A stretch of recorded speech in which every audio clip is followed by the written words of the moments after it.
Hi everyone, I am Rebecca from ChemKnits, and today we are going to play with some dark saturated colors using a semi-hand painting type technique to get some beautiful variegated but very saturated color on yarn. Before we dive in, I would like to give a huge shout out and thank you to today's Dyepot Weekly lab partner, Lori.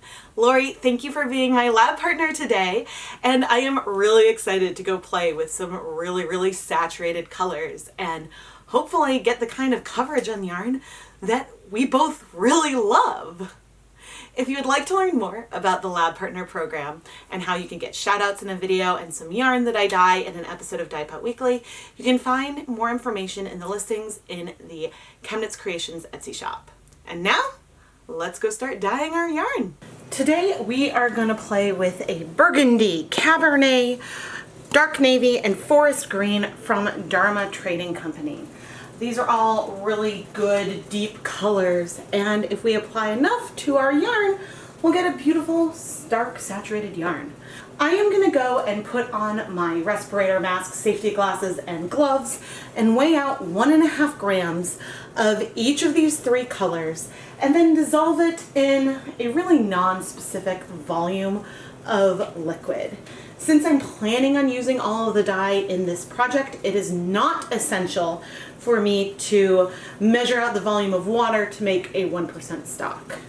Again, since these are not stock solutions, it doesn't matter if they're not completely dissolved. I would say right now they're probably, how much water is in there? Maybe around half a cup, which would be close to actually a 1% stock solution. But I do want to dilute these further before we add them onto our yarn. And I'll talk about that more in a little bit. First, let's talk about our yarn. Today, we are gonna dye 300 grams of KnitPicks Hawthorne fingering weight yarn. This yarn is 80% Superwash fine Highland wool, 20% polyamide, which is like a nylon. This is a 2-ply yarn with a relatively high twist, and I love it. I absolutely love it. If you want to learn more about the yarn or tools and equipment that I'm using, I do have affiliate links down in the video description. I have pre-soaked this yarn for about an hour in just some plain tap water here in this 5-gallon bucket, but for the technique I'm doing today, 30 minutes would probably be sufficient. However, I do want the yarn to be really well pre-soaked because I don't want any white patches left behind when creating something really saturated. I am going to dilute all of the dye into these mason jars, not necessarily filling them up all the way, but we can make sure all of our dye is dissolved. It isn't a particular problem today if we have some undissolved color and end up with some speckles on the yarn. That isn't something that I consider to be a problem, but we do want the colors a little more dilute so that way we can get good coverage on the yarn. I'd say I'd fill in the jar about half full. It's probably pretty good. I'll go ahead and rinse this out one more time. And then I'm going to do the same with the other two colors. The water in each of the jars is warm, but that shouldn't really matter because we're going to start adding this dye to our yarn with no acid present. I removed most of the liquid, but there is still, I would still be able to squeeze more liquid out of the yarn. And I'm now just going to spread it out in the pan. In the 2020 ChemKnits Chanukah special, I did a really saturated color for the last night. And that time, to make sure I had really good saturation all around, I actually dyed the base of the yarn a gray first before adding the color. That would help make sure that I didn't have any pastel patches. Today, we're starting with a white base, but the way we're going to get really good coverage is the fact that there's no acid in here yet. And so as we go and pour our colors on here, we will be able to get more spread and coverage without potentially needing to flip the yarn. So I'm coming in with our navy and just adding it somewhat randomly still to the pan. And the colors will blend a bit.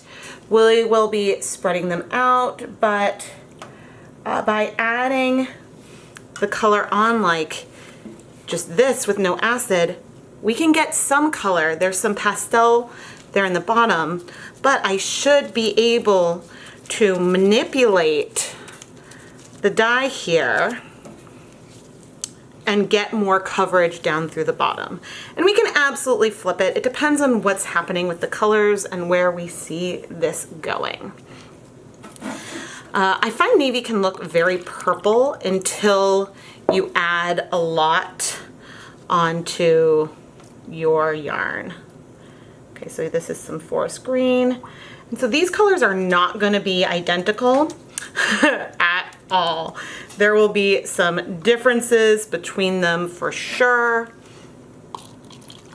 but that is okay. I'm more just layering these colors on to have fun. And I did this sort of technique with a rainbow. I'm not sure if that's going to come out before or after this video, but you can do it with really, really saturated colors as well. The Cabernet did not dissolve nearly as well as the navy and the green did, but I don't think that that should be too much of an issue in here. I'm curious what will happen at the interface of the Cabernet and the green, how that will look, but I'm not that worried about it. I'm sort of regretting doing an angle because I don't really have space to do an angle anywhere else. Maybe a little like this. Oh well, I'm not gonna think about it too much. I'm not gonna worry about it too much. Sometimes I have plans to go more random and then I end up not being that random. So it is what it is. Let's take some more of this Cabernet color just down at this end and get it in. Overall, especially since the yarn is bunched up in here, we're not gonna get like super regular repeating colors like we might if we had, say, if we had it spread out on the counter or in a larger apparatus and we were doing something similar. Okay, let's do, I'm debating. Okay, let's do navy right next to this edge.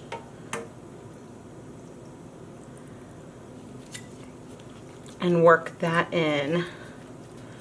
And then at the very end, I'm going to come in with some Cabernet. The thing keeping all the colors from just blending together entirely here is the fact that the pan is still relatively crowded. We are adding more and more liquid in here, but there's still yarn in the way that's preventing the colors from just spreading entirely. Okay.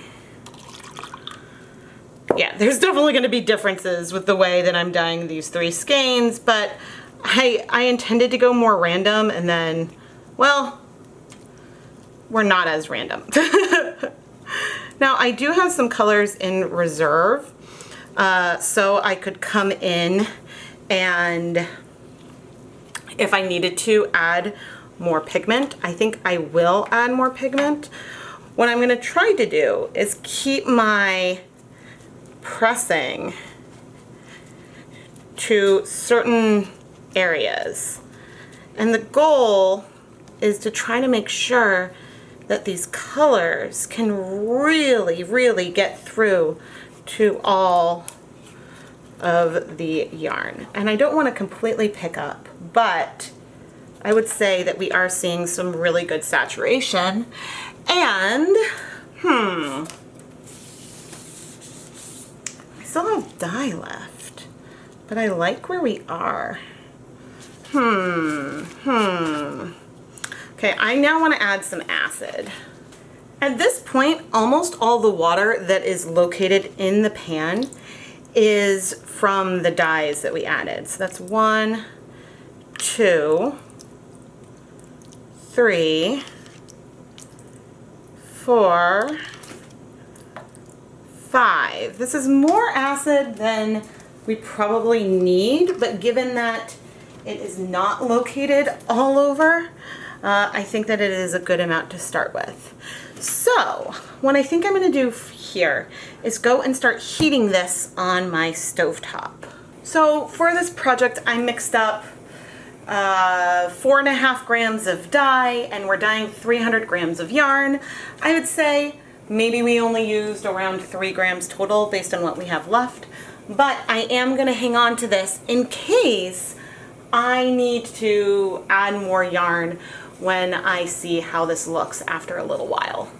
And that is because even though our goal is to end up with something super, super saturated right away and to not need to add more color, which I say as I come in and add a bit more green in some areas, just surfacely. But even though we might not need to add more color anywhere here on the yarn, we might decide that we want to. And so there's no harm in trying to do a no flip colorway and then flipping to check, seeing a spot of light, and then adding the color there to correct it. There's nothing wrong with that at all. But I am now, you can see this heated up in like less than a minute. We are very low immersion. I could cover this, but I want to keep an eye on it. I am going to keep it sort of just below a simmer like this for 20 minutes, and then we'll come back and check in. We are nice and hot, and actually it's looking like we have absorbed almost all of the color. So let's go ahead and flip. I thought that I was going to come and add more liquid at this point, and aha! We got really, really good coverage. I see 2 pale spots there on that first skein. Maybe walk, not very much on the second. A few slightly pale, and we can check the ties are good. I added a lot of color down there. And then this skein looks really, really well saturated. Okay, I am thrilled. But this is why it's handy to check, and I can add a little more color to those spots. Okay, I'm gonna come in with a little bit of Cabernet, adding just some hints because we can. Down here. Can even poke that through if you want, but you don't have to, obviously. I absolutely love this green color. It is one of my favorite colors entirely to use. I'm gonna add a little more down there. Okay, and I think I just want a couple more hints of some navy.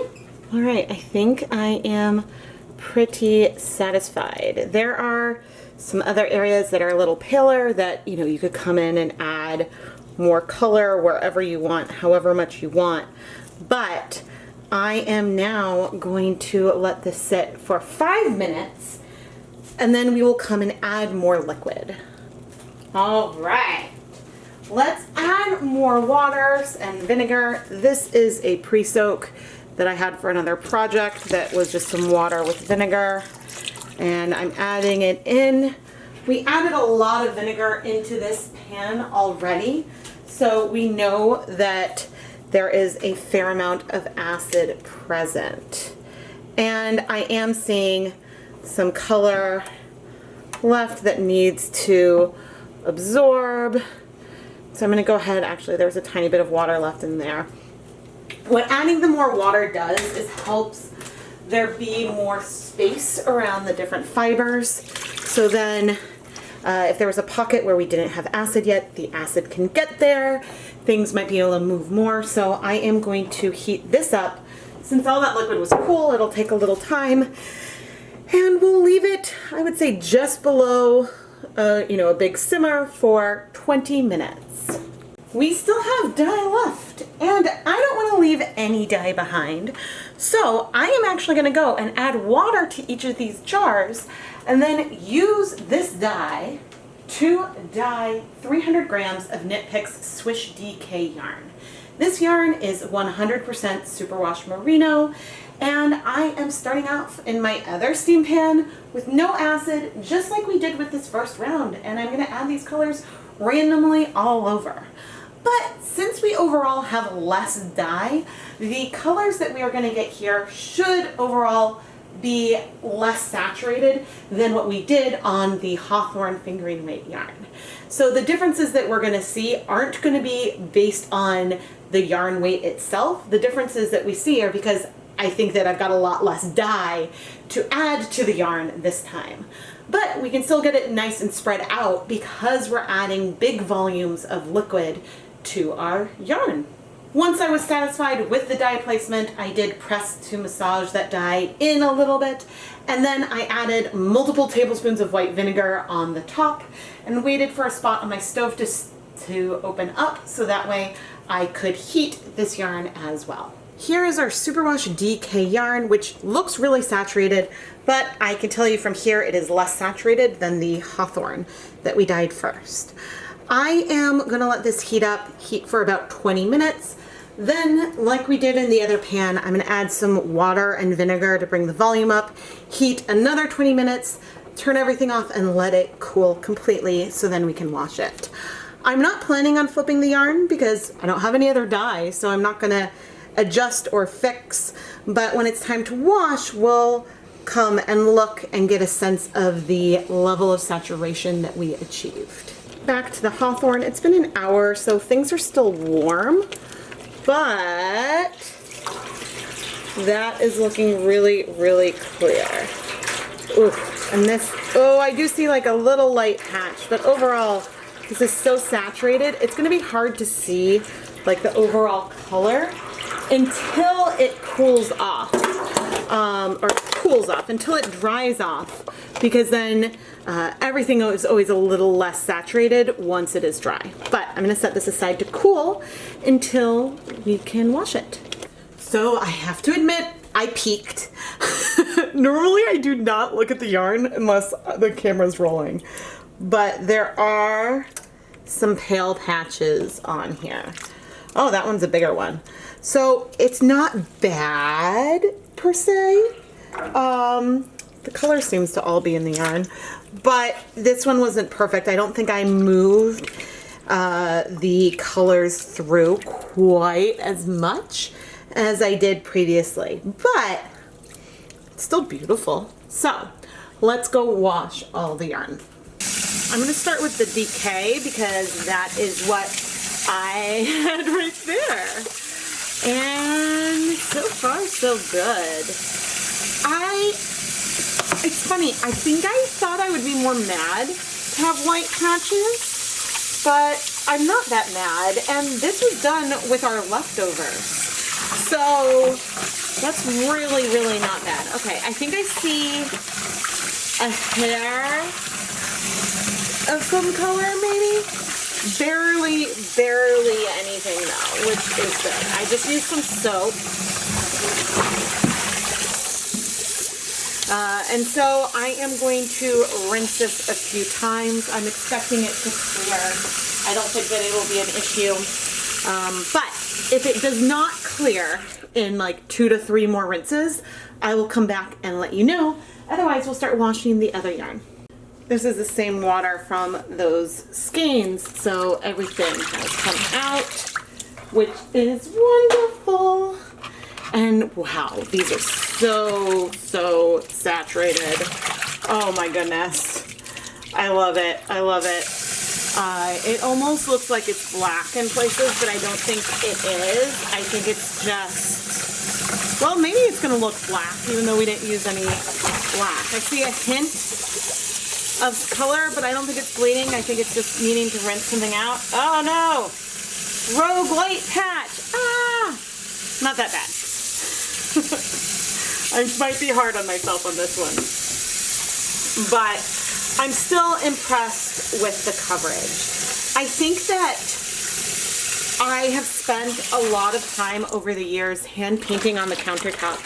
And granted, this is more random. I like more random colorways, so that's why I dyed it this way. But I could have done a section of navy, a section of green, and a section of the Cabernet. And I don't see any more bleeding. But when doing hand painting on the countertop, it's so easy to miss patches. It is so hard to get such good coverage with multiple colors. It's a lot easier when you're doing a tonal, and I am really, really happy, and we'll be spending a lot more time doing this. But anyway, I am gonna go rinse this a few more times, put the yarn through my spin dryer, and then hang everything up to dry. Ooh, Lori, we are dark, we are saturated, and this is really, really fun. There are sections that look black, and we did not use any black. What did we use? Forest green, Cabernet, and navy? Certainly, we've got burgundy tones, we've got deep greens, we've got black and purple and blue. This is beautiful. This is absolutely beautiful. It's not perfect. There are a few, here you can see an area that missed a bit. Some of this could have been maybe the yarn wasn't pre-soaked all the way, or I just didn't press the dye in far enough. But the coverage that we got is still amazing, and I don't think the coverage would have been this good if I had gone with my old standby doing this in a hot pan with acid already. I think that the colors, there would be more patchiness in the total depth than what we see here. Lori, this is the skein I think I'm going to send you, so I wanted to give it a close-up, and I just love the way all these tones work together. I will absolutely be playing with this color combination more in the future. In contrast, here is the colorway that we have on our Swish DK, and it is a still fairly deep color, but nowhere near as saturated as what we have on the Hawthorne. But I think we used, what, maybe a quarter or a third of the total amount of dye here that we used in that first project. We do have a bit more patchiness to some of the colors, but it's still beautiful and fun. Which of these colorways do you prefer? They are fairly different in both saturation and overall feel, even though they were dyed with the same colors. And so this is another example of how I would love to do a challenge and have 3 or 4 colors and then have to do a certain number of colorways or something that all feel substantially different. Anyway, that's just an idea that's been in my brain for a while. I just need to figure out the way to structure it and maybe randomize the colors or something. Lori, thank you so much for being my lab partner for this episode of Dyepot Weekly. I am so happy that you requested dark saturated colors. I love playing with them, and this colorway is one that would make me, it's probably one of my favorites that I've ever created. I am such a huge fan, and I am really, really glad that I keep pushing and exploring this technique. I can still improve. Like, I don't think that my technique is absolutely perfect by any stretch, but that's part of the whole point of the Dyepot Weekly series, is that I am challenging myself to try new things or tweak and modify techniques so that way I can achieve the colors that I want on yarn. So Lori, once again, thank you so much for being my lab partner. I am Rebecca from ChemKnits, and if you enjoy my videos, please subscribe. Please subscribe. It is such a great way that you can support the content here on the channel. And while you're at it, give the videos a thumbs up and smash the bell icon to turn on your notifications so you never miss a new video. I always release new content on Tuesday and Friday mornings, but there's also live streams and unboxings and lots of other fun stuff along the way. If you were going to do this technique for some deep saturated colors, what 3 colors would you pick to layer together, knowing that they would mix and blend on the yarn? Let me know in the comments below. Thank you so much for watching, everyone.